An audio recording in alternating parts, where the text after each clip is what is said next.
廣播小品左鄰右里知，老友記驗身，住得更安心。編劇子清，劇中人物容太由子清演繹，德叔由振豪演繹，樂產全由施恩演繹，黎鼓掌由鐘仔演繹。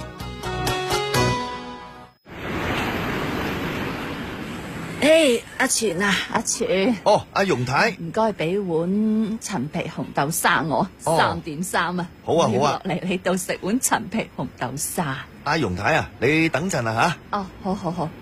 啊，係啦，容太啊。吓？如果你以後搬咗咧，會唔會再翻嚟食我嘅陳皮紅豆沙？啊，搬？我幾時話要搬啊？樂居花園呢度咁有人情味啊，我真係冇諗過要搬走嘅。但係話30年樓齡嘅樓要強制體檢喎，你哋嗰棟係樂居花園最早嘅樓，都差唔多有30年樓齡啦啩。係啊。如果體檢唔合格，叫你唔搬你都唔制啦。吓？體檢啊？強制添啊？嗯。哎呀，真係唔知啊，德叔知唔知呢回事咧吓？德叔啊，德叔。嘿，阿容太，阿全，德叔。哎呀，德叔啊，點啊？你有冇聽講過啊？話咩30年以上樓齡嘅屋要體檢啊？體檢？條新聞係咁講噶嘛？阿德叔，你睇下啦。睇下。哎呀，阿德叔啊，我同你住嗰棟樓啊係樂居花園1期，計下數啊，都真係差唔多有30年樓齡噶咯。哎呀，唔知要唔要我哋搬啦吓？又唔知棟樓要唔要拆噶？哦。誒，唔係啊！條新聞話咧，鄭州計劃對房齡30年以上嘅住宅開展強制體檢，係鄭州啊！阿全，你睇啲又唔睇啲咁。哎呀，你睇你啊！真係唔好意思，冇睇清楚添。我請你哋食陳皮紅豆沙賠罪吓。哎呀，咁好啊，多謝喎。我覺得咧，體檢好啊。就好似咧，你煲紅豆沙嘅呢啲陳皮咁，要耐唔耐咧出嚟檢查下，翻曬下咧，先唔會有蛀蟲噶嘛。德叔，你又講得幾啱噃？你知，但係咧，會唔會要我哋搬走拆咗棟樓㗎？我唔捨得啲街坊㗎。阿容太啊，我睇漏眼啫。唔係我哋呢度嘅舊樓體檢，係鄭州啊。哎呀，咁家下唔係啫。以後會係噶嘛？阿容太啊，你又唔使咧自己嚇自己嘅。呢個房屋體檢呢係全國推行嘅試點工作，唔係拆遷。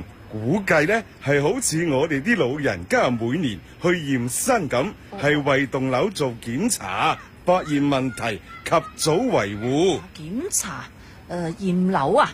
咁收費貴唔貴㗎？邊個出錢先？係又係要我哋業主夾錢啊嘛？係咯，要收錢噶。我哋全賴有你呢間鋪位所在嘅樓呢，雖然係冇30年，但係都有成20年噶咯。遲下會唔會都要驗身噶？萬一驗出啲咩高血壓啊、骨質疏鬆啊，咁係唔係要即刻做大手術先？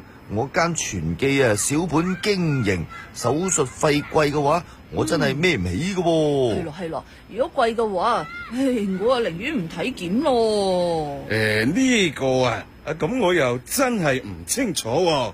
咦，係阿黎股長喎，可能咧佢會知道。阿黎股長，黎股長，德叔容太，阿全咁熱鬧嘅大家啊。阿黎股長啊，你嚟得啱啦。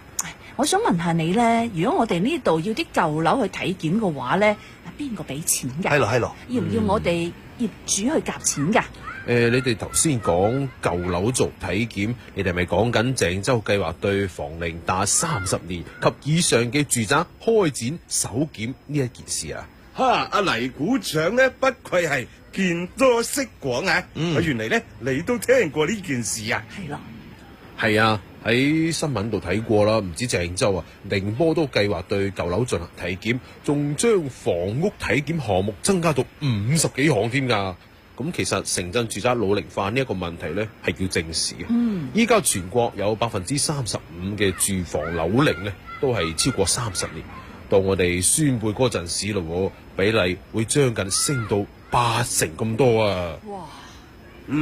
我啊覺得咧體檢係好有必要嘅，畢竟呢啲樓啊住咗咁耐啦，材料咧會老化，當年嘅建築標準呢同依家咧又唔同，隱患唔檢查點得㗎？啱。係啊，所以國家正喺22個以上嘅城市試點，協同推進房屋體檢、房屋養老金、房屋保險呢3項制度。黎股長啊，咁即係點啫？係最緊要係錢係點計嘅先？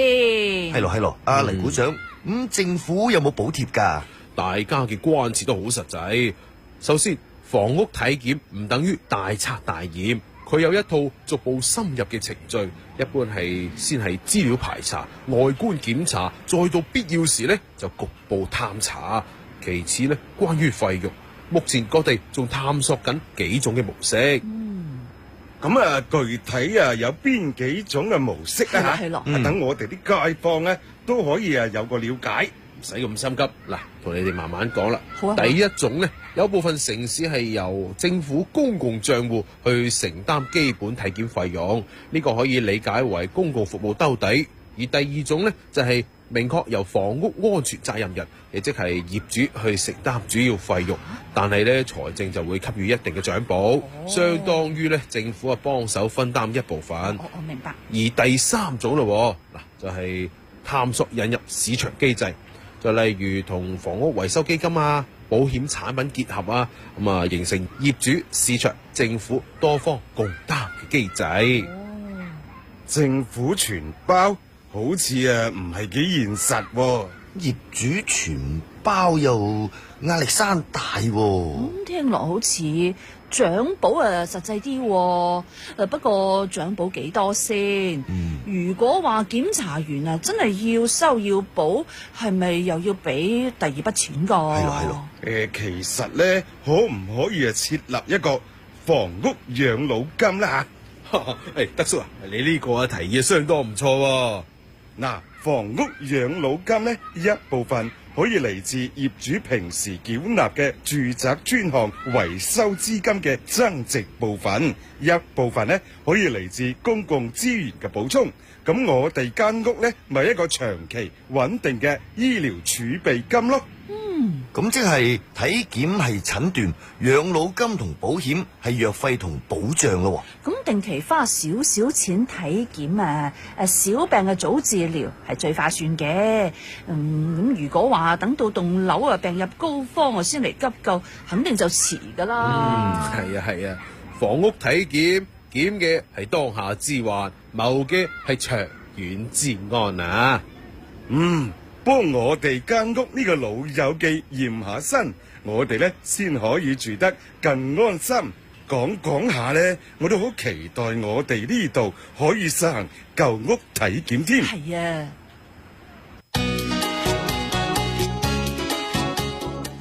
廣播小品左鄰右你知，老友記驗身，住得更安心。經已播放完畢，多謝你嘅收聽。